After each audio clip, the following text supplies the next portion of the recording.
பரலோகமே உம்மை துதிப்பதா,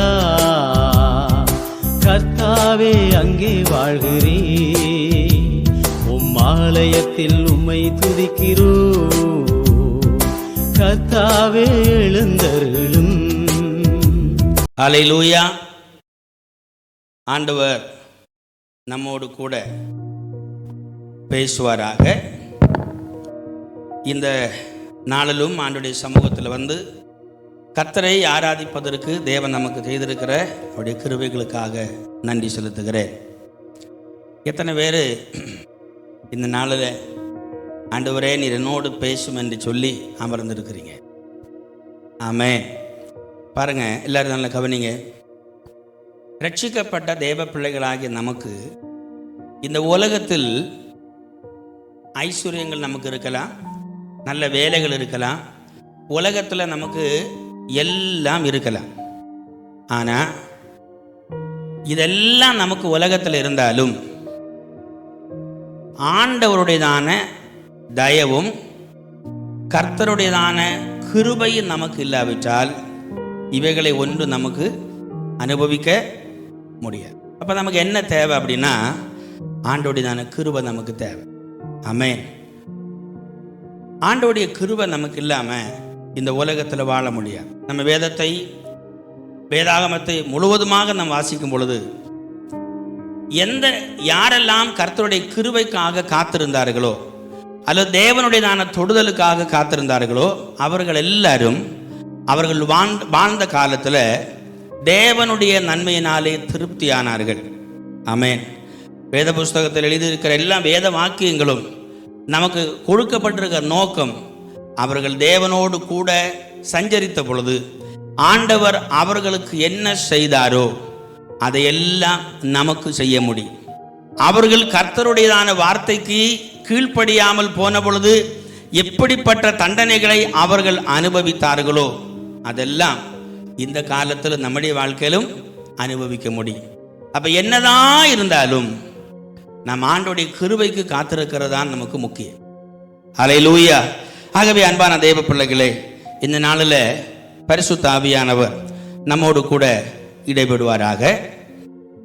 நான் இன்றைக்கு தாவீது ராஜாவுடைய வாழ்க்கையிலிருந்து ஒரு சில காரியத்தை உங்களோடு கூட பகிர்ந்து கொள்ள நான் விரும்புகிறேன். நீங்கள் நமக்கு ஆன்லைனில் வருகிற மெசேஜை ரெண்டாவது கேட்குறவங்களுக்கு ஓகே, ஸ்தோத்திரம். கேட்குறவங்களுக்கு கூட நோட் பண்ணிவிடுங்க. நான் 2 சாமுவேல் 7ஆம் அதிகாரம் 1-17 வரையிலும் 1 நாளாகமம் 17ஆம் அதிகாரம் 1-15 வரையிலும் உள்ள வேத பகுதியை நீங்கள் நோட் பண்ணிடுங்க. அதாவது 2 சாமுவேல் சாப்டர் 7 1-17, 1 Chronicle சாப்டர் 17 1-15. இதிலிருந்து ஆண்டவர் உங்களோடு கூட பேசுவாராக. இதை நீங்கள் நோட் பண்ணுங்கள். இன்றைக்கி எனக்கு முன்பதாக ஒரு 3/4 மணிக்கூர் தான் இருக்குது. 3/4 மணிக்கூர் கிடையாது, அரை மணிக்கூர். இதில் நான் எவ்வளோ உங்களுக்கு கொடுக்க முடியும் எனக்கு தெரியாது. ஆனால் நீங்கள் வீட்டில் போய் இதை நீங்கள் தியானமாக வாசித்து புரிந்து கொண்டால் பரிசுத்த ஆவியானவர் உங்களோடு கூட அதிகமான காரியத்தை பேசுவார். ஆகவே இந்த வார்த்தைகளை நீங்கள் நோட் செய்து வீட்டில் போய் வாசிக்கும்படி உங்கள் அன்போடு கேட்டுக்கொள்கிறேன். 2 சாமுவேல் 7ஆம் அதிகாரம் 1-17 வரையிலும் 1 நாளாகமம் 17ஆம் அதிகாரம் 1-15 வரையிலும் நீங்கள் வாசித்து அதிலிருந்து பரிசுத்த ஆவியானவர் பேசுகிறதை உணர்ந்து கொள்ளுங்கள். கர்த்தர் பெரிய காரியங்களை செய்வாராக. ஆமென். என்ன கவனிங்க. ஹல்லேலூயா. அதாவது தேவனால தெரிந்து கொள்ளப்பட்டு அசாதாரணமான காரியத்தை தன்னுடைய வாழ்நாளில் முடித்த சில நபர்களில் முக்கியமான நபர் தான் தாவீது ராஜா. நமக்கு தெரியும் தாவீது. எல்லாரும் என்ன கவனிங்க. ஷாமிலின் அதில் உட்கார மோளை. ஓகே, அங்களுக்கு பேசுகிறத கவனிக்கணும். ஓகே, நான் உனக்கு கொஸ்டின் கேட்பேன், நீ எனக்கு ஆன்சர் கொடுக்கணும். கவனிங்க. சரி, அதாவது ஒரு வாழ்க்கையில் எவ்வளவு கீழே இருக்கிற ஒரு மனுஷன் எவ்வளவு மேல்மையாக வர முடியுமோ அது மட்டுமல்ல, இந்த உலகம் இருக்கிற காலம் வரையிலும் சொல்லப்படுகிற ஒரு நபராய் திகழ்ந்த ஒரு மனிதன் தான் இந்த தாவீது ராஜா. ஹல்லேலூயா. இந்த தாவீது ராஜாவை குறித்து படிக்கிறதும் தாவீதுடைய வாழ்க்கை குறித்து புரிந்து கொள்வதும் எனக்கு ரொம்ப இன்ட்ரெஸ்டான ஒரு காரியம். காரணம், எல்லா வழியிலும் அவர் கடந்து போனவர். ஆனா தன்னுடைய வாழ்க்கையில எந்த சூழ்நிலை வந்தாலும் அவருடைய வாழ்க்கையில் அவர் பெருமை கொண்டதை நமக்கு பார்க்க முடியாது. பெருமையே வராது. எப்போ பார்த்தாலும் கர்த்தருடைய சமூகத்தில் தாழ்மையோடு ஆண்டவருடைய முகத்தை பார்க்கிற ஒரு மனிதன். ஆமென். பைபிளே சொல்லுகிறது, தாழ்மை உள்ளவனுக்கு கர்த்தர் கிருபை அளிக்கிறார், பெருமை உள்ளவனையும் எதிர்த்து நிற்கிறார். பெருமைக்கு ஆண்டவர் எதிர்த்து நிற்கிற ஆண்டவர். முதல்ல பெருமை பிடிச்சவன் யாருன்னா லூசிபர். ஆமா, லூசிபர் எப்படி இருந்தான்? அவன் தேவனோடு கூட இருந்தான். பரலோகத்தில் இருக்கிறதான ஏஞ்சல்களில், அதாவது மீன்ஸ் அங்கே இருந்த எல்லா தூதர்களிலும் முக்கியமான தூதனாக இருந்தான். மெயின் ஹெட்லைனில் இருந்தான். ஆனால் அவருக்கு சின்ன ஒரு ஆசை எப்படி தெரியுமா? நான் தேவனை போல மாறணும் என்கிற ஒரு மனசு வந்தத உடனே ஆண்டவர் கீழே தள்ளி போட்டார். இனி நம்மை பாவத்தில் தள்ளுறது யாருன்னா அவனுக்கு அசிஸ்டன்ட் தான். மனுஷன் அல்ல பாவம் செய்கிறது, பாவம் பண்ண வைக்கிறது யாரு? பிசாசு. விழுந்து போன தூதர்கள் இந்த உலகத்தில் உண்டு. அவர்கள் தான் அந்த பாவத்தை எல்லாம் அந்த உலகத்தில் கொண்டு வந்தது. மனிதர்கள் அதில் மாற்றிக்கிட்டாங்க. அதனால தான் மனிதர்களுடையதான பாவம் இந்த உலகத்தில் பெருகிறது. ஆண்டவர் இந்த மனிதனை நியாயம் தீர்ப்பதற்கு முன்பதாக முதல்ல நியாயம் தீர்க்க போகிற தூதர்களை. அதான் அப்படி தான் பைபிள் சொல்லுகிறது. சரி, அப்போ பாருங்க, கிருபை உள்ளவர்களுக்கு, தாழ்மை உள்ளவர்கள் ஆண்டவர் கிருபை அளிக்கிறார். இந்த நாளில் நம்முடைய வாழ்க்கை அதுதான் நமக்கு முக்கியம். சரி, நமக்கு இந்த வேத பகுதியை ஒன்று வாசிக்கலாம். நான் சொன்னது போல 2 பாட்டில் இது சொல்லப்பட்டிருக்கிறது. நான் 1 நாளாகமம் 17ஆம் அதிகாரத்தில் நம்ம வாசிக்க பார்க்கலாம். 1 நாளாகமம் 17ஆம் அதிகாரம் 1லிருந்து 15 வரை. தயவு செய்து உங்கள் கையில் இருக்கிற பைபிளை நீங்கள் எடுத்துக்கொள்ளுங்கள். அல்லனா நீங்கள் ஸ்க்ரீனில் அது பார்க்கணும். தாவீது தன் வீட்டிலே வாசமாயிருக்கிற போது அவன் தீர்க்கதரிசியாகிய நாத்தானை நோக்கி, பாரும், நான் கேதுரு மர வீட்டிலே வாசம் பண்ணுகிறேன். கர்த்தருடைய உடன்படிக்கை பெட்டியோ திரையின் கீழ் இருக்கிறது என்றான். அப்பொழுது நாத்தான் தாவீதை நோக்கி, உம்முடைய இருதயத்தில் இருக்கிறதையெல்லாம் செய்யும் தேவன் உம்மோடு இருக்கிறார் என்றான். போதும், இன்னும் கவனிங்க. இப்போ தாவீது தன் வீட்டிலே வாசம் இருக்கும் பொழுது அவன் தீர்க்கதரிசியாக நாத்தானை நோக்கி, பாரு, நான் கேதுரு வீட்டிலே வாசம் பண்ணுகிறேன். கர்த்தருடைய பெட்டியோ உடன்படிக்கை பெட்டியோ திரையின் கீழ் இருக்கிறது என்றார். இதை நீங்க நாளாகம புஸ்தகத்தில் 2 சாமுவேல் வாசிங்க பார்க்கலாம், 7ஆம் அதிகாரத்தில்.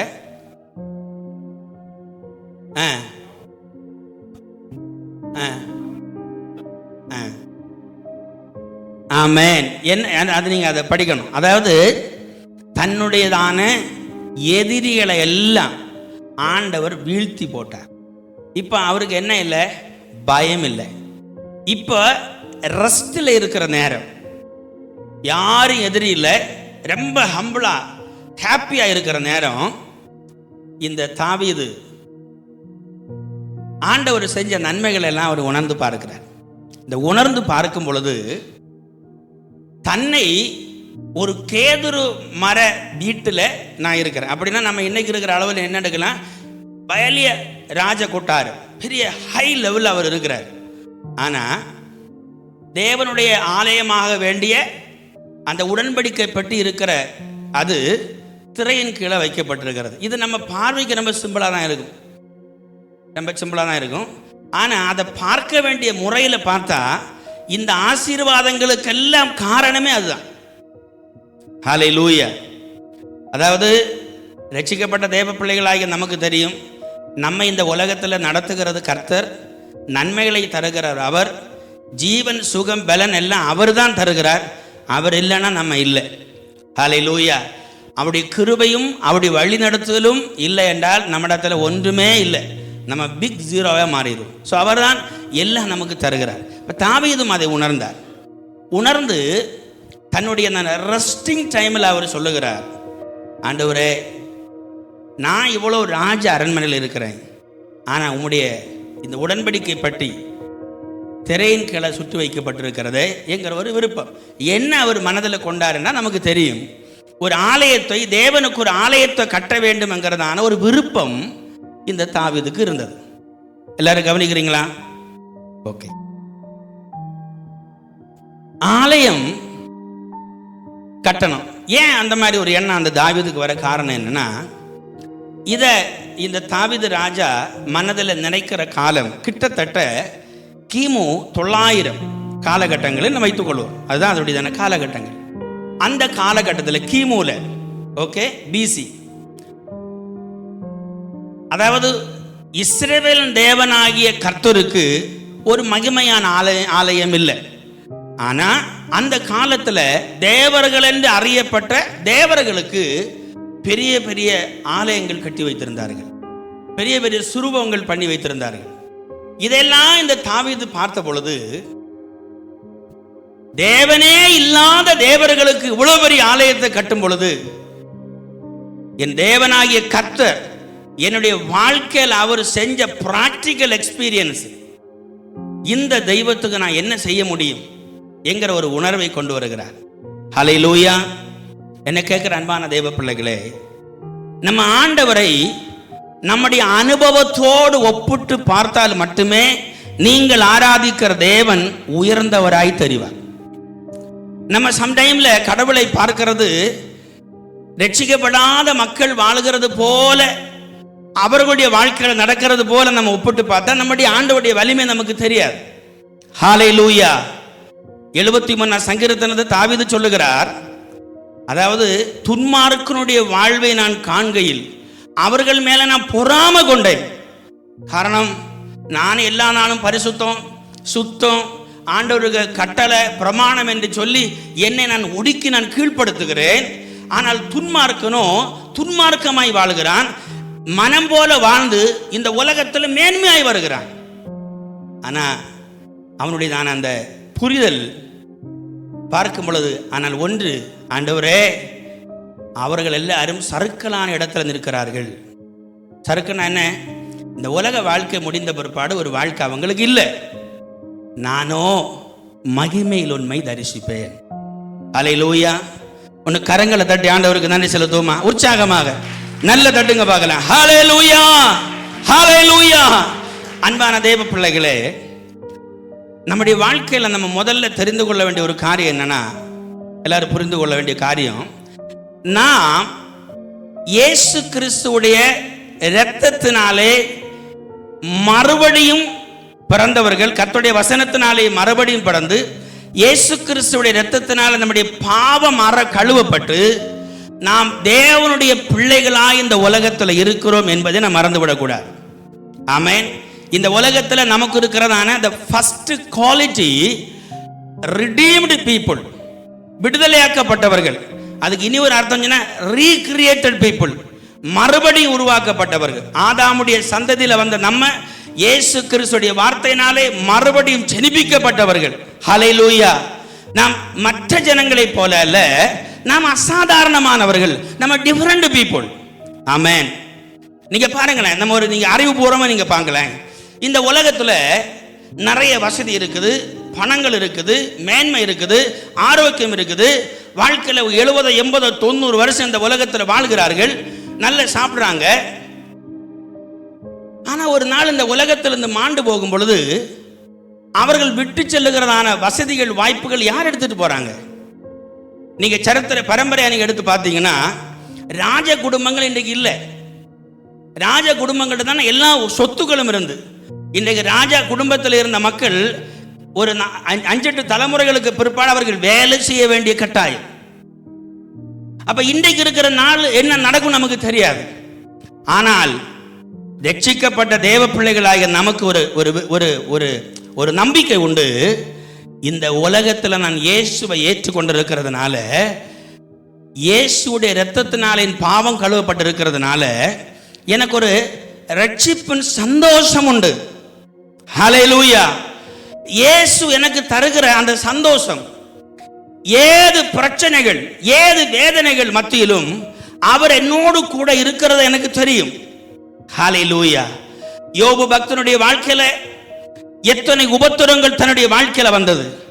இவன் பொண்டாட்டியே சொல்றா, நீ ஜீவனுள்ள தெய்வத்தை நிந்தித்து ஜீவனை விட்டுரு. ஏன்னா உன்னால தாங்க முடியல வேதனை.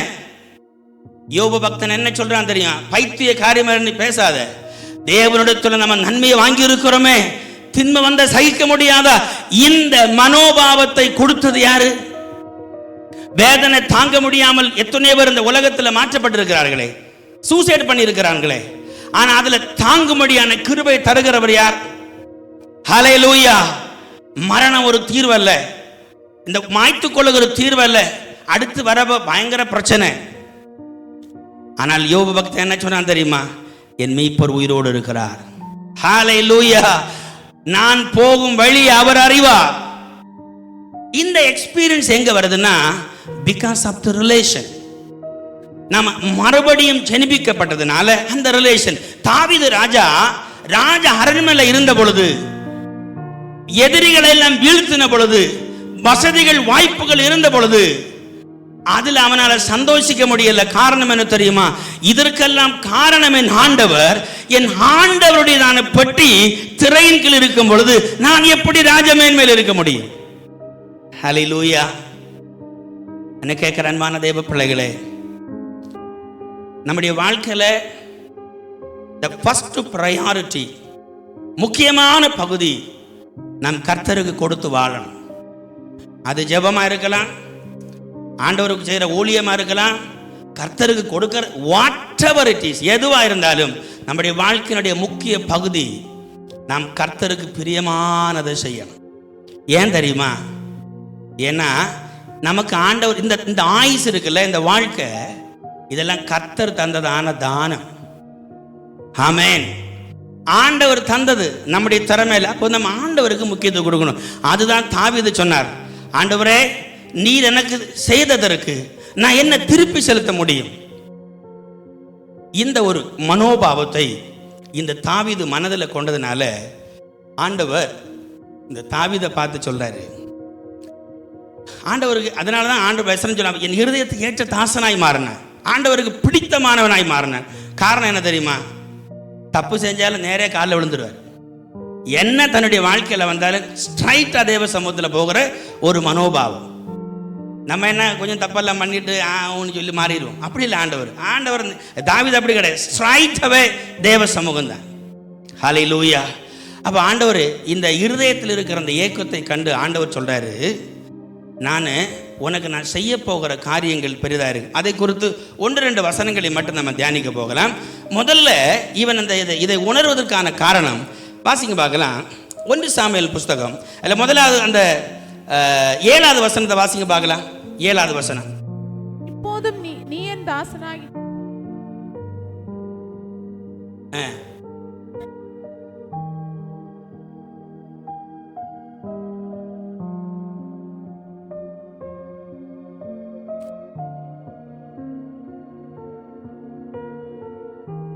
போதும். அதாவது இதில் 7ஆம் வசனத்தில் 1 நாளாகமம் 17 எடுத்துடுங்க. இப்பொழுது நீ என் தாசனாகிய தாவீதை நோக்கி சேனைகளின் கர்த்தர் சொல்லுகிறது என்னவென்றால், நீ என் ஜனமாகி இஸ்ரவேல் மேல் அதிபதியாயிருக்கும்படி ஆடுகளின் பின்னே நடந்த உன்னை ஆட்டு மந்தையை விட்டு எடுத்து பாருங்க. அதாவது இந்த ஃபர்ஸ்ட் காரியம் இவனை எங்கிருந்து ஆண்டவர் எடுக்கிறார் தெரியுமா? எல்லாரும் கவனிக்கிறீங்க தானே? நமக்கு சில நேரங்களில் ஆண்டவர் செஞ்ச நன்மைகளை நம்ம உணர்கிறது இல்லை. அதுதான் சங்கீத மீன்ஸ் 119ஆம் சங்கீர்த்தனத்தில் ஆண்டவரே எங்களுக்கு உணர்வை தாரும், நாங்கள் உணரட்டும், ஆண்டவரை உணரட்டும். அந்த உணர்வு இல்லாமல் இருக்கிறதுனால தான் நம்முடைய வாழ்க்கையில் எல்லா பிரச்சனையும் காரணம். அந்த உணர்வு வந்தால் நம்ம எல்லாத்துக்கும் கீழ்ப்படிஞ்சிடும். பாருங்க, அதை ஃபஸ்ட்டு அவன் ரியலைஸ் பண்ணுறது என்ன தெரியுமா? நான் ஒரு நாளைக்கு ஆடு மேய்ப்பனாக இருந்தேன். எல்லாரும் கவனிங்க, ஒன்று கரங்களை தட்டுங்க பார்க்கலாம். ஆமென். தூக்கம் எல்லாம் போட்டு உற்சாகமாக ஹல்லேலூயா, ஆமென், ஸ்தோத்திரம். கவனிங்க, நான் முதலாவது ஆடுகளுக்கு பின்ன இருந்தேன். எத்தனை பேர் இங்கே ஆடு மேய்க்கிறவங்களுக்கு தெரியும்? நம்ம ஊரில் ஆடு மேய்க்கிறவங்க அல்ல, நம்ம ஊரில் ஆடு மேய்க்கிறவங்க வேற ஆள், இங்கே ஆடு மேய்க்கிறவங்க இங்களும் வேற பிரச்சனை தான், நமக்கு தெரியும் இல்லையா? சரியா? இந்த நீங்கள் டெசர்ட்டில் பார்த்தா தெரியும், கூட்டமான ஆடுகளை கொண்டு போவாங்க. நீங்கள் ஒன்று கவனிங்க பார்க்கலாம். இந்த ஆடு மேய்க்கிற ஒரு ஆளும் இந்த பேலஸில் உட்காந்துருக்க ஒரு ஆளை நீங்கள் கம்பேர் பண்ணி பாருங்க பார்க்கலாம். கம்பேர் பண்ணி பாருங்க. ஆடு மேய்க்கிற ஒரு ஆள், பேலஸில் இருக்கிற ஒரு ஆள். இந்த ஆடு மேய்க்கிறவனுக்கு சொப்பனத்தில் வந்தால் கூட எழுப்பி திட்டுவான் அவனை. சொப்பனை வந்திருக்கு பாரு, சொப்பனை அப்படி தானே, சொப்பனமாவது பார்க்க முடியுமா? ஆனால் இவன் ஆடுகளை மேய்த்து கொண்டிருந்த அவனை ஆண்டவர் என்ன செஞ்சார் தெரியுமா? பேலஸில் கொண்டு போனார். நீங்கள் அப்படி நீங்கள் உணர்ந்தா, ஆடு மேய்க்கிறவனுக்கு தாங்க இந்த சமஸ்த இஸ்ரவேல் ஜனங்கள் எல்லாம் அடிமை கீழ்பட்டு இருக்கிறாங்க. அப்போ he was jumping with joy. அவனால் அடக்க முடியாத சந்தோஷம். நான் கேட்குறேன், நம்ம வாழ்க்கையில் இன்னைக்கு நீங்கள் இருக்கிறீங்கல்ல, ஒரு 15 வருஷத்துக்கு 15 இல்லை, நீங்கள் 15-20 வயசில் நம்முடைய வாழ்க்கையும் நம்ம இன்னைக்கு இருக்கிற வாழ்க்கையும், ஒருவேளை நம்முடைய வாழ்க்கையில் நஷ்டம் உண்டாயிருக்கலாம். ஆனால் இயேசு உங்க கூட இருக்கிறார், அதனால் லாபத்தை கொண்டு வருவார். பாருங்க, நமக்கு கம்பேர் பண்ணும் பொழுது நம்ம எங்கேயோ கர்த்தர் கொண்டு வந்தார். நிர்மூலமாக வேண்டிய இடத்துல, அழிந்து போக வேண்டிய இடத்துல, இனி ஒரு நாள் கிடைக்குமா என்று நம்ம கேள்வி கேட்ட நாட்களை மாற்றி இவ்வளோ நிலையில் ஆண்டு நம்மளை கொண்டு வந்திருக்கிறார் இல்லையா? அப்போ நமக்கு அந்த உணர்வு வரணுமா வரக்கூடாதா? ஆமென். அந்த உணர்வு நமக்கு வந்தா நம்ம ஆண்டவர்கிட்ட கேட்போம், ஆண்டவரே நான் உமக்கு என்ன செய்யணும்? கேட்போமா? கேட்க மாட்டாங்க. பாருங்க, தாவீது அதுதான் அது ஃபர்ஸ்ட் ஆண்டவர் அவனை கொண்டு வந்தது என்ன தெரியுமா? எங்கேருந்து கொண்டு வந்தார்? ஆடு மேய்க்கிற இடத்துல இருந்து ராஜ கொட்டாரத்து கொண்டு வந்தார். ஒரு வேத பகுதியை வாசிங்க பார்க்கலாம். 1 சாமுவேல் 16ஆம் அதிகாரம் 3 வாசிங்க பார்க்கலாம். 1 சாமுவேல், 1 சாமுவேல் சாப்டர் 16.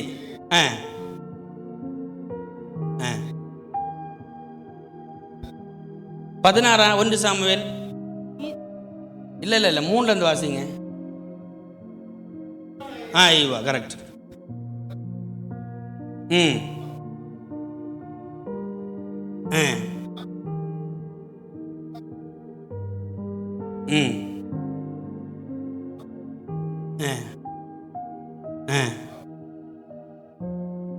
சரி, நீங்க என்ன கவனிச்சிடுங்க. இல்லை கவனிங்க.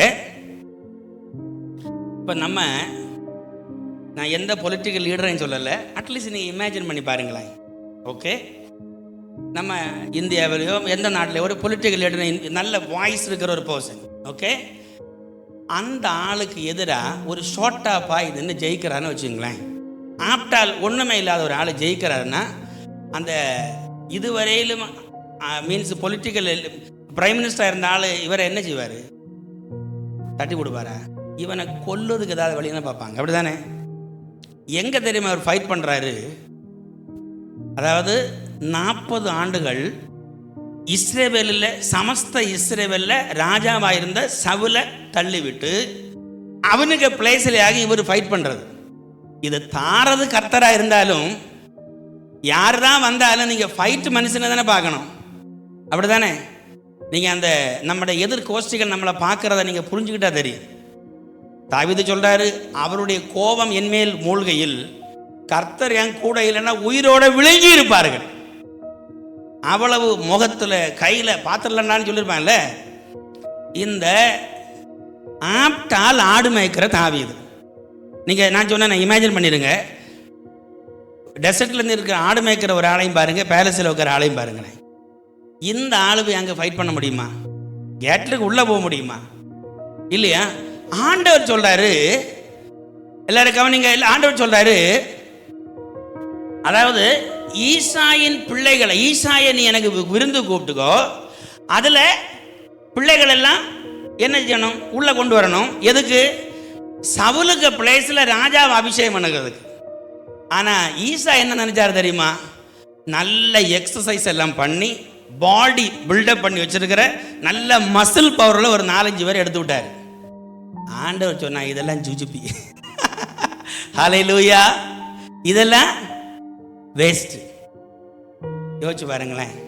நான் அடிக்கடி நினைப்பேன், கர்த்தாவே திறமை உள்ள, படிப்புள்ள, அறிவுள்ள, ஞானம் உள்ளவங்களெல்லாம் தூக்கி மாற்றி வச்சுட்டு ஒன்றுக்கும் உதவாதவங்களை நம்மளை எடுக்கிறீங்களா ஆண்டவரே? அப்போ ஆண்டவர் என்ன சொல்ற தெரியுமா? அப்படி தான் எடுக்கிறார். இந்த ஸ்டோரி உங்களுக்கு என்ன நான் சொல்ல, ஸ்டோரி தெரியும் இல்லையா? அதாவது 8 பிள்ளைகளில் இந்த தாவீது முக்கியமானவனாய் தன்னை காட்டிக்கொள்ளாதவன். அதான் முக்கியம். தகப்பன் மறந்தவன் இல்லை. இனி இடத்துல வாசிக்கும் பொழுது தகப்பனுடைய கொஞ்சம் ஆடுகள் நீ மேய்க்காம எங்கே வந்திருக்குன்னு கேட்குறேன். 14ஆம் அதிகாரத்தை தள்ளி அண்ணங்காரன். அப்போ அப்பா முக்கியப்படுத்தாதவர் அல்ல, பட் தன்னை முக்கியமாக காட்டிக்கொள்ளாதவன். அதுதான் இம்பார்ட்டன்ட். என்ன ஃபங்க்ஷன் என்ன நடக்கட்டுமே அவன் முக்கியமாக வரணும்னு நினைக்கிறது இல்லை. ஆனால் ஆண்டவர் சொல்றாரு, முக்கியமானவர்கள் என்று காட்டிக்கொள்ளுகிறவர்களை பின்னோட தள்ளிவிட்டு அவன் ஃபங்க்ஷனுக்கே வராத தாவீதை அழைக்கிறார். அவன் வரது வர நான் பந்தி இருக்க மாட்டேன்னு அன்றைக்கு இருந்த கிரேட் ப்ராஃபட். இன்னைக்கு இருக்கிற தீர்க்கதரிசி இல்லை, சாமுவேல் ஒரு வேர்டு சொன்ன அதுதான். இன்னைக்குள்ள தீர்க்கதரிசி இது வேற. he was the prophet, he was a prophet. கர்த்தருடைய வார்த்தை உண்டாகி சொன்ன அதுதான்.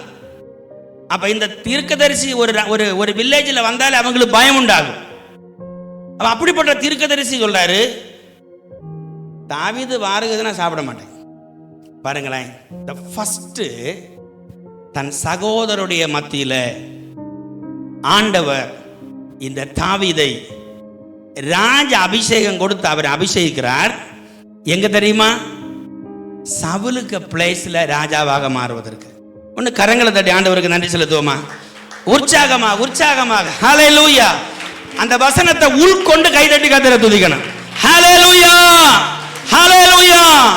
ராஜாக்களை தள்ளி ராஜாக்களை ஏற்படுத்துகிற கர்த்தர் நம்முடைய ஆண்டவர். ஹல்லேலூயா. அவர் திறமையை பார்த்தல, படிப்பை பார்த்தல, அழகை பார்த்தல, ஆண்டவர் உங்க மேல வைத்திருக்கிற தயவு கிருபை. ஹல்லேலூயா, ஹல்லேலூயா. பாருங்க, இப்படி நீங்க உணர்ந்தா, இப்படி தாவீது உணர்ந்தா சும்மா இருக்க முடியுமா? நான் கேதுரு மரத்துல இருக்கிற ஆண்டவரே, பெரிய கொட்டாரம், ஆனா உம்முடைய உடன்படிக்கை பற்றி திரையன்களை இருக்கிறதே. அப்ப பாருங்க, இந்த ஒரு மனசு அவனுக்கு வருகுது.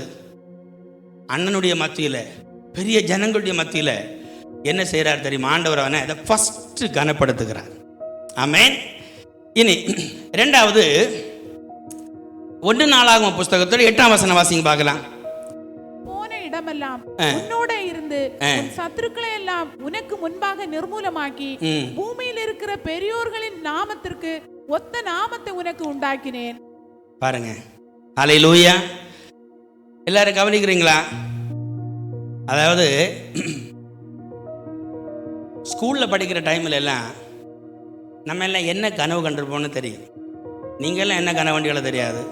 எனக்கு கனவு என்ன தெரியுமா? அதாவது எப்படியாவது 10ஆம் கிளாஸ் பாஸ் ஆகணும், மிலிட்டரிக்கு போகணும்.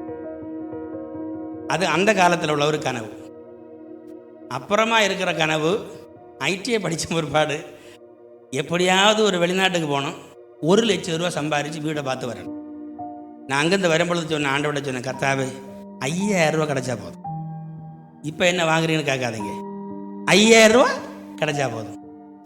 அப்படிதான் என்னுடைய போதுமா எனக்கு அன்னைக்கு தான் என்னுடைய மனசில் பிளான். ஆனால் ஆண்டவர் என்ன செஞ்சது தெரியுமா?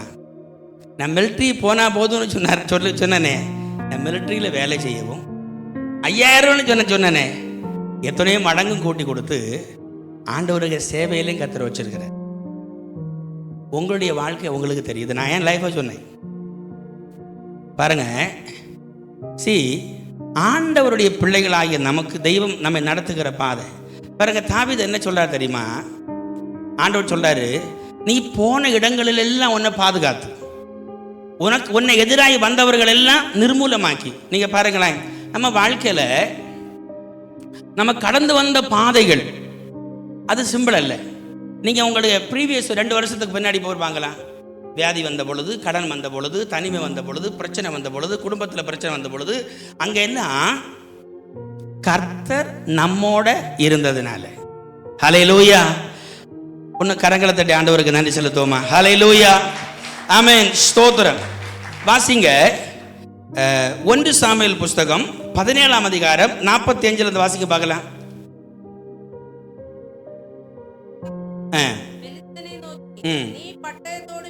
வாளோடும் கேடகத்தோடும் என்னிடத்தில் வருகிறாய். நானோ நீ நிந்தித்த இஸ்ரவேலுடைய ராணுவங்களின் தேவனாகிய சேனைகளுடைய கர்த்தரின் நாமத்திலே உன்னிடத்திலே வருகிறேன். நீங்க எல்லாரும் கவனிங்க, இங்க எங்க இருக்கு தெரியுமா? 1 சாமுவேல் 17ஆம் அதிகாரத்துல இவனுடையதான முதல் வார். அதாவது யாரோட யுத்தம் பண்ண போறான்? கோலியாத்தோடு. பெலிஸ்தியருடையதான சைடில் வந்திருக்கிற கோலியாத்தை வீழ்த்த. எல்லாரும் கவனிங்க, பார்க்கலாம், கவனிங்க, யோசிச்சு பாருங்க. அதாவது சும்மா ஆடு மேய்த்து கொண்டிருந்தவனை சாமுவேல் கூப்பிட சொன்னார். வந்தான், ஒன்றுமே தெரியல. சரி வாப்பானா கொம்பை கொண்டு, அதாவது தைல கொம்பை கொண்டு அபிஷேகம் பண்ணான். ராஜாவன்னு காமிச்சிட்டு போயிட்டே இருந்தான். இது கேட்டது கிடையாது, இது கேட்டு அவன் விரும்புனதும் கிடையாது. சும்மா ஏதோ கூப்பிட்டாங்க, வந்தான், ஆனால் இது கொடுத்தாங்க, அவ்வளோதான். அது ஒரு கனவு போல இருந்துச்சு. பட் எனிவே தெய்வ திட்டம் மறந்து முடிஞ்சு. ஆனால் இங்கே அப்படி கிடையாது. இங்கே எப்படி தெரியுமா? அவன் பில் ஃபுல்லா, சும்மா கிடையாது, பில் ஃபுல்லா கோலியாத்தை எதிர்க்கிறான். சாத்தியமாங்க? பில் ஃபுல்லா கோலியாத்தை எதிர்க்கிறான். சாத்தியமா?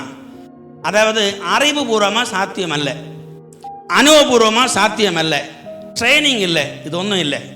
பட் அவன் என்ன நினைச்சான் தெரியுமா? அதுதான் நேம். நீயோ ஈட்டியோடும், என்ன ஒரு அந்த வாசிக்க பார்க்கல, நீ ஈட்டியோடும் பட்டயத்தோடும்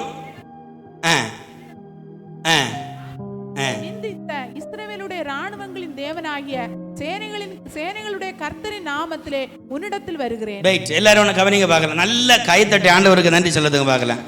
ஹல்லேலூயா, ஹல்லேலூயா, ஆமென். நமக்கு எதிரிட்டு வந்தவங்க எப்படி வந்தாங்க தெரியுமா? ஆளு பலத்தோட, பண பலத்தோட, லாஜிக்கான மீன்ஸ் அவங்கள்ட்ட நியாயம் உண்டாயிருந்தது, லாஜிக்கோட. எத்தனை பேர் அதை நீங்கள் ஃபேஸ் பண்ணியிருக்கிறீங்க? அவங்க சைடில் ஆள் இருந்து, ஆள் பலம் இருந்து, நியாயம் இருந்து, எல்லாம் அவங்களுக்கு சாதகம். கோலியாத் அப்படி தான் வந்தான். கேடகம் இருந்து, பட்டயம் இருந்து, ஈட்டி இருந்துச்சு. நீ சின்ன பயலா இருந்தாலும் எதுக்க வருகிறது, நீ யுத்தத்தில் வரும் பொழுதெல்லாம் அவனுக்கு தேவை. எதிரிய தடுக்க முடியும், எதிரிய வாளு கொண்டு வீழ்த்த முடியும். அவன் அதாவது அவன் தெரியாமல் இருக்கிற நேரத்தில் ஈட்டி எடுத்து ஓங்கவும் முடியும். பட் அவன் ப்ரொடெக்டட், ஃபுல்லா அவன் ப்ரொடெக்ட் பண்ணி வந்தான். ஆனா இவன்ட்ட என்ன இருந்து வெளியில காண முடியுமா? வெளியில் எங்கேயாவது காண முடியுமா? இங்கே எழுதி பட்டை இருந்தாலும் பைத்தியக்காரன் சொல்லுவான். நீங்கள் ஒரு ஆயுதம் அணிந்திருக்கிற ஒரு ஆளை பார்த்து நீங்கள் பாருங்களேன், ஷூட் பண்ணுறது AK-47 நிற்கிறான். நீங்கள் சுட்டலன்னு சொன்னால் அவன் சுட்டா ஜோலி இருந்தா அவ்வளோதானே. ஆனால் நல்ல ஒரு விசுவாசி, இங்கே பாரு, உன்னுடைய பிரெயினில் இருந்து அந்த சிக்னல் போகணுன்னா கர்த்தரை சொல்லாத வராது. ஹல்லேலூயா, அதுதான் தாவீது. நீ நிந்தித்த தேவன் உன்னை சிருஷ்டித்த என் தேவன். ஹல்லேலூயா. உன் நாக்கு அசைக்கணும்னா அவர் பெர்மிஷன் முதல்ல கொடுக்கணும். ஆமென். அந்த தெய்வம் உன் மூலமாக அழிய என்ன விடுவாரா? விட மாட்டார். நீ ஈட்டியோடு வருகிறாய், உன்னிடத்துல வாள் இருக்குது. பட் நான் வருகிறேன், நீ நிந்தித்த அந்த நாமத்தில் வருகிறேன். ஹல்லேலூயா. யாருங்க ஜெயித்தது? சவுண்டா சொல்லுங்க, யாரும் பிரச்சனை இல்லை. ஒன்னு கரங்கள் தட்டுங்க பார்க்கலாம். ஆமென், ஹல்லேலூயா, ஸ்தோத்திரம். யாரு ஜெயித்தது? ஏன் ஜெயித்தாரு? கர்த்தருடைய நாமத்தினால போனதுனால மட்டும் இல்லை, அவர் கூட இருந்ததுனால. அதான் சொல்லார், நீ போன இடத்துல எல்லாம் உன்னோடு கூட இருந்து. ஆனா இன்னொரு இடத்துல காண்பா. வாசிங்க பார்க்கலாம். 1 சாமுவேல் புஸ்தகம் 27ஆம் அதிகாரம் 1-2 வாசிங்க பார்க்கலாம். குயிக்கா. நான் எந்த நாளிலாயிலும் ஒரு நாள் சவுலின் கையினால் மடிந்து போவேன். சவுல் இஸ்ரவேலின் எல்லைகளில் எங்கேயாவது என்னை கண்டுபிடிக்கலாம் என்கிற நம்பிக்கை அற்று போகும்படிக்கும், நான் அவன் கைக்கு நீங்களாயிருக்கும்படிக்கும் நான் பெலிஸ்தியரின் தேசத்திற்கு போய் தப்பித்து கொள்வதை பார்க்கிலும் நலமான காரியம் வேறில்லை என்று தன் இருதயத்திலே யோசித்தான். காரியங்களேன், நம்ம விசுவாசிகள் வருகிற பிரச்சனை என்ன தெரியுமா? சம்டைம்ல அங்க விசுவாசம், அங்க பயங்கர விசுவாசம். உம்மாலே ஒரு சேனைக்குள் பாய்வேன், உம்மாலே ஒரு மதிலை தாண்டுவேன், கர்த்தர் என்னோடு கூட இருக்கிறார், நான் எதையும் செய்வேன், டான்ஸ் ஆடுவோம். ஆனால் இதுபோல சந்தர்ப்பம் வரும் பொழுது எல்லாம் போச்சு. யோசிச்சு பாருங்களேன், கோலியாத்தை வீழ்த்தினான். சவுல் கோலியாத்துக்கு அளவு ஆனவன் கிடையாது. ஏன் தெரியுமா? அவனுக்கு பின்னாடி ஒரு சேனை இருக்கிறது. சவுல் ராஜா, அவனை எனக்கு எதிர்க்க முடியாது. என் சைடுல நீதி இருக்கலாம், ஆனா எனக்கு எதிர்க்க முடியாது. the knowledge, அவனுடைய ஆள் பலம் இருக்கிறது, ஆயுத பலம் இருக்கிறது, அவன் என்ன மேற்கொள்ளுவான். ஈவன் கர்த்தர் என்னோடு கூட இருந்தாலும் இப்ப அவன் பயப்படுகிறான். இப்ப எங்க போனார்? இஸ்ரவேல் தேவனாகிய கர்த்தர் இருக்கிறாரு, புரியல. ஆமென். அன்பான தேவ பிள்ளைகளே, உங்களால சாதிக்க முடிகிற நேரத்திலும் உங்களால சாதிக்க முடியாத நேரத்திலும் உங்களோடு கூட இருந்த ஆண்டவர் உங்களை நம்பி அல்ல, நீங்க அவரை நம்பி புறப்பட்டதுனால அவர் நம்மை விடுவித்தார். விசுவாசிக்கிறவங்க கரங்களை தட்டி கர்த்தருக்கு நன்றி செலுத்துவோமா? ஹல்லேலூயா, ஹல்லேலூயா, ஹல்லேலூயா. அதுதாங்க பிராக்டிகல் எக்ஸ்பீரியன்ஸ். வாழ்க்கையில் இருக்கிற பிராக்டிகல் அதுதான்.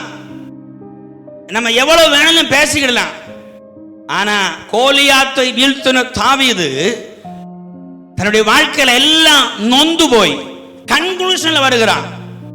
ஏதாவது ஒரு நாள் சவுல் என்னை கொண்டு விடுவான் என்று தான் மட்டுமல்ல, தன்னோடு கூட இருக்கிற 600 பேருக்கும் அதை சொல்லுகிறான். சொல்லி ஆகேஸ் என்கிறவன் தான் ராஜாவுக்கு கூட பயந்து ஓடுகிறான். ஆமென். அப்போ தாவீது உணர்ந்த காரியம் என்ன தெரியுமா? நான் போன இடத்துல எல்லாம் நீர் என்னோடு கூட இருந்தீர். ஹல்லேலூயா. நான் போன இடத்துல எல்லாம் நீர் என்னோடு கூட இருந்தீர். அன்பான தேவ பிள்ளைகளே, என்றைக்கு கர்த்தர், எல்லாரும் கவனிங்க, என்றைக்கு கர்த்தர் உங்களை தம்முடைய மகனாக அவர் தெரிந்தெடுத்தாரோ அன்றையிலிருந்து இந்த உலகத்தில் வாழுகிற நாள் வரையிலும் நீங்கள் செய்கிற நீதியின் காரியத்தின் நிமித்தம் அல்ல உங்களை கர்த்தர் பாதுகாக்கிறது, தம்முடைய நாமத்தின் நிமித்தம். தன்னுடையதான இரத்தத்தை விலை கரமாய் கொடுத்து உங்களை விலைக்கு வாங்கினதுனால ஒருவேளை நம்ம சொல்லலாம் நான் யூஸ்லெஸ், நம்மை பார்க்கிற மக்கள் சொல்லலாம் யூஸ்லெஸ், ஆனா நம்மை கழுவி இருக்கிற ரத்தம், நம்மை மீண்டெடுக்கிற நாமம், வசனத்தினால் விடுவித்திருக்கிறாரே அவருடைய நாமம், அவருடைய வசனம், அவருடைய ரத்தம் விலையேற பெற்றதாக மாறினதுனால நாமும் விலையேற பெற்றவர்கள். ஹல்லேலூயா. ஒன்னு கரங்களை தட்டி கர்த்தருக்கு நன்றி செலுத்துவோமா? ஹல்லேலூயா, ஹல்லேலூயா. பாருங்க, இந்த மனோபாவத்தில் நம்ம ஆண்டவரை சேவிக்கணும். It is not because of me, it is because of you. நான் அல்ல, என்னோடு கூட இருக்கிறவர், என்னை அழைத்தவர், என்னை வேறுபடுத்தினவர், அந்த தெய்வத்துக்கு நாமத்தில். ஆமென். பாருங்க, அதனாலதான் தாவீது உணர்ந்து பார்க்கிறாரு. கேதுரு மரத்தில் வீடுல உட்கார்ந்து, ஆண்டவரே இது என்னுடைய கழிவல்ல, என்னுடைய திறமை அல்ல, என்னுடைய படிப்பல்ல, என்னுடைய அந்தஸ்து அல்ல. I am nothing. இந்த அளவு வருவதற்கு, இதெல்லாம் கிடைப்பதற்கு, இப்படி செய்வதற்கு நான் யோக்கியனே அல்ல. இது உம்முடைய கிருபை. ஹல்லேலூயா. மூன்றாவது அந்த 16 வாசிங்க பார்க்கலாம். அவனை என் ஆலயத்திலும் இல்ல, அதாவது 1 நாளாகமம்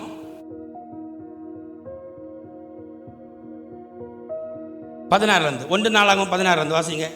17ஆம் அதிகாரம் 16. தாவீது ராஜா உட்பிரவேசித்து கர்த்தருடைய சமூகத்திலிருந்து, தேவனாகிய கர்த்தாவே, தேவரீர் என்னை இதுவரைக்கும் கொண்டு வந்ததற்கு நான் எம்மாத்திரம், என் வீடும் எம்மாத்திரம்.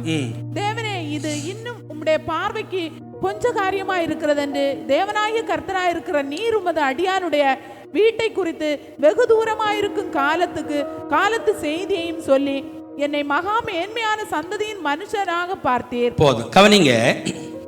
இந்த வேத புஸ்தகத்தை நம்ம இதில் தெளிவாக நம்ம பார்த்தா கிட்டத்தட்ட ஒரு 15க்கு அதிகமான ஸ்டேட்மெண்ட்டை ஆண்டவர் இந்த தாவீதை குறித்து நாத்தானிட்ட சொல்லுகிறார். அதாவது தாவீதும் நாத்தானும் பேசிக்கொண்டது ஒரே ஒரு காரியம். பாரு, நான் கேதுரு வீட்டில் இருக்கிறேன், கர்த்தருடைய உடன்படிக்கைப்பட்ட திரைகள் இருக்கு, தட்ஸ் இட். அவனுடைய இருதயத்திலிருந்து நாத்தானுக்கு தெரியாது. ஆனால் நாத்தான் என்ன சொல்லார் தெரியுமா? உம்முடைய இருதயத்தில் இருக்கிறது செய்யும். நாத்தானை கூப்பிட்டு ஆண்டவர் சொல்றாரு, இரவுல நீ தாவீதிடத்துல போய் சொல்லு, இந்த 15 காரியத்தை, நான் உன்னை ராஜாவாக்குனது, உன்னை அபிஷேகம் பண்ணது, உன்னுடைய சகோதர விடுவித்த எல்லாம் அப்போ அது மட்டுமல்ல, ஆண்டவர் இவனை குறித்து, இவனுக்கு குடும்பத்தை குறித்து, வேண்டிய நாளைகளை குறித்து செய்ய போறது. ஈவன் டில் டுடே, இன்றைக்கு இருக்கிறது வரையிலும், இஸ்ரவேல் ஜனங்களுக்கு இன்னைக்கு அவங்க இருக்கிறது வரையிலும் இந்த உலகத்துக்கு முடிவு வரைதுக்குள்ள உள்ளடங்கி இருக்கிறது. ஹல்லேலூயா. என் வீட்டை குறித்ததான ஒரு திட்டத்தை நீ ஏற்படுத்தி இருக்கிறீர். என்ன மட்டுமல்ல, இன்னைக்கு என்னுடைய பிள்ளைகளை குறித்து அல்ல, என்னிலிருந்து உண்டாகிற சந்ததிகளை குறித்து. சவுலை தள்ளி ராஜாவாக ஆண்டவர் யாரை ஏற்படுத்துகிறார்? தாவீதை ஏற்படுத்துகிறார். அன்றையிலிருந்து இந்த உலகம் முடிகிறது வரையிலுமான ஒரு மெசேஜை இந்த தாவீதுக்கு கொடுக்கிறார். தாவீதால எடுக்க முடியல. தட் மீன்ஸ் அவனால அதை ஜீரணிக்க முடியல. அதனால தாவீது சொல்றாரு, நித்தியமான அந்த வாக்குத்தத்தத்தை ஆண்டவர் கொடுத்த பொழுது, இனி அந்த 18 வாசிங்க பார்க்கலாம். எனக்கு உண்டாகும் கனத்தை பற்றி தாவீது அப்புறம் உம்முடைய சொல்வது என்ன? தேவரீர் உமது அடியாரை அறிவீர். போதும். அதாவது நம்மளை எவ்வளவுதான் புகழ்ந்தாலும் சில நேரத்தில் இகழ்வார்கள், அவர்களே புகழ்வார்கள். சில நேரத்தில் இதெல்லாம் நம்ம கேட்போம் இல்லையா? என்னுடைய ஒரு மனசு, நான் புகழையும் விரும்ப மாட்டேன், இகழையும் கேட்க மாட்டேன். மேக்சிமம் அவாய்ட் பண்ணி போயிட்டே இருப்பேன். நம்ம எல்லாம் அப்படி இருக்கணும். புகழுகிறவங்க புகழட்டும், இகழுகிற விலகட்டும். தட் இஸ் அவங்கள சந்தது. நாம் கர்த்தரை சார்ந்து இருக்கணும். நமக்கும் இண்டிவிஜுவலாக நமக்கும் தெய்வத்துக்கும் இருக்கிற ஒரு உறவு உண்டு. அந்த உறவு பர்ஃபெக்டாக இருக்கணும். ஹல்லேலூயா. அதுதான் தாவீதுடைய வாழ்க்கையில் இருந்தது. ஏன் தெரியுமா? ஒன்று வாசிங்க பார்க்கலாம். ரோமர் 11ஆம் அதிகாரம் 16-17 வாசிங்க. ரோமர் 11-16-17.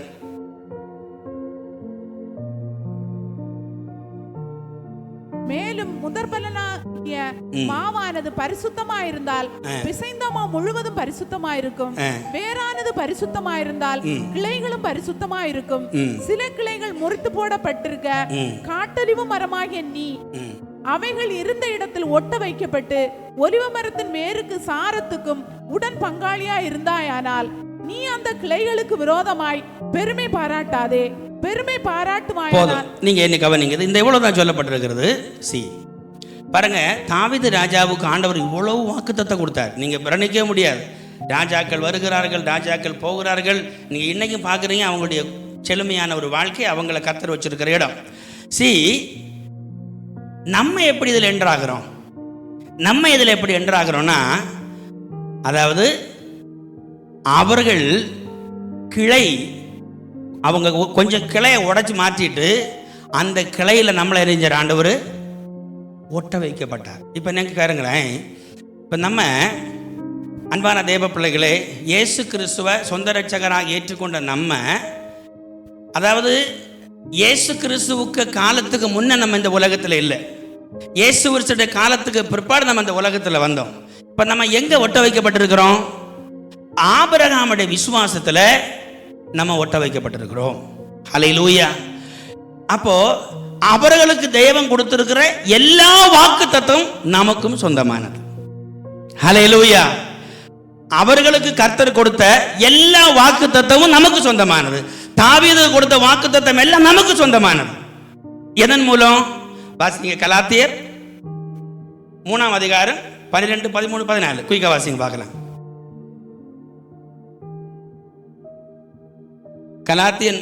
Galatians chapter 3 verse 12. நியாயப்பிரமாணமோ விசுவாசத்திற்கு உரியதல்ல, அவைகளை செய்கிற மனுஷனை அவைகளால் பிழைப்பான். மரத்திலே தூக்கப்பட்ட எவனும் சபிக்கப்பட்டவன் என்று எழுதியிருக்கிறபடி கிறிஸ்து நமக்காக சாபமாகி நியாயப்பிரமாணத்தின் சாபத்திற்கு நம்மை நீங்களாக்கி மீட்டு கொண்டார். ஆபிரகாமுக்கு உண்டான ஆசீர்வாதம் கிறிஸ்து இயேசுவினால் புறஜாதிகளுக்கு வரும்படியாகவும் ஆவியை குறித்து சொல்லப்பட்ட வாக்கு தத்தத்தை நாம் விசுவாசத்தினாலே பெரும்படியாகவும் இப்படி ஆயிற்று. சரி, நல்ல ஒண்ணு கரங்களை தட்டி கர்த்தருக்கு நன்றி செலுத்துவோமா உற்சாகமாக? ஆமென். ஹல்லேலூயா, ஹல்லேலூயா. பாருங்க, நம்ம இந்த ஆபிரகாம் சந்ததிகளாக நம்ம அழைக்கப்படுகிறோம். இந்த ஆபிரகாம் சந்ததிக்குள்ள நம்மளை இணைச்சது யாருன்னா ஆண்டவராகிய இயேசு கிறிஸ்து. ஹல்லேலூயா. ஆண்டவராகிய இயேசு கிறிஸ்து தாவீதின் சந்ததியில் அவர் பிறந்தார். ஓகே, அப்போ நம்மை ஆண்டவர் எங்க இணைச்சு வச்சிருக்கிறாரு? ஆபிரகாமுடைய சந்ததிக்குள்ள இணைத்து வைத்திருக்கிறார். ஆபிரகாமுடைய சந்ததியில இணைத்து வைத்ததுனால நம்ம எல்லா வாக்கு தத்தத்திற்கும் அவகாசிகள். ஹல்லேலூயா. எல்லா வாக்கு தத்தத்திற்கும் அவகாசிகள். கொஸ்டின் கவனிங்க, நல்ல கவனிங்க. இப்ப இன்னைக்கு நம்ம இந்த உலகத்தில் வாழும் பொழுது நம்ம கிறிஸ்துவுக்காக நிந்தை சகிப்பதற்கு மட்டும் நம்ம அழைக்கப்பட்டவர்கள் அல்ல. ஒன்று கரங்களை தட்டி ஆண்டவருக்கு நன்றி செலுத்துவோமா? ஆமென். ஹல்லேலூயா. ஸ்தோத்திரம். நம்ம இந்த உலகத்தில் கிறிஸ்துவுக்காக நிந்தையை சகிக்கிறதுக்கு மட்டும் அழைக்கப்பட்டவர்கள் அல்ல, கிறிஸ்து மூலமாய் இந்த உலகத்தில் நமக்கு ஆபிரகாம் மூலம் வருகிற ஆசீர்வாதங்களுக்கும் பங்காளிகள். ஹல்லேலூயா. பங்காளிகள். அப்ப நம்ம என்ன செய்யணும் அப்படின்னா, அதாவது தாவீதுடைய வாழ்க்கையில நடந்தது போல நம்முடைய வாழ்க்கையில நடக்கல. கோலியாத்துக்கு முன்பதாக அவன் இயேசுவின் நாமத்தில் நின்னான். அன்னைக்கு அவனுக்கு அந்த அபிஷேகம் ரொம்ப பவர்ஃபுல்லாக இருந்துச்சு. ஆனால் தன்னுடைய வாழ்க்கையில் வந்ததான நஷ்டங்கள், கஷ்டங்கள், வேதனைகள் இவைகளுடைய மத்தியில் அவன் சவுலுக்கு முன்பதாக இருக்கும் பொழுது அவன் தோய்ந்து போகிறான். ஆனா இப்ப ஆண்டவர் அந்த இடத்துல ஆபிரகாமை இந்த மீன்ஸ் தாவீதை விடுவித்தது அவனுடைய விசுவாசத்திலையா இல்ல அவன் மேல இருந்த அபிஷேகத்திலையா? என் விசுவாசம் செத்து போயிடலாம் சொன்னா புரியுதா நான் சொல்றது? அதாவது தாவீது ராஜா, அதாவது நீ நிந்திக்கிற தேவனுடைய நாமத்தில் வருகிறேன் என்று அவன் முறியடித்தான். யார? கோலியாத்த. ஆனா என்றாகும் ஒரு நாள் நான் சவுலுக்கு முன்பதாக மடிவேன் என்று சொன்னானே, அது விசுவாசமா? பின்ன என்னது? சொல்லுங்க, ஏதாவது ஒன்று சொல்லுங்க. என்னது? புரிஞ்ச நான் சொல்ல கதை என்ன? சொல்லுங்க, எதா இருந்தாலும் சொல்லுங்க, பிரச்சனை இல்லை. சொல்லுங்க.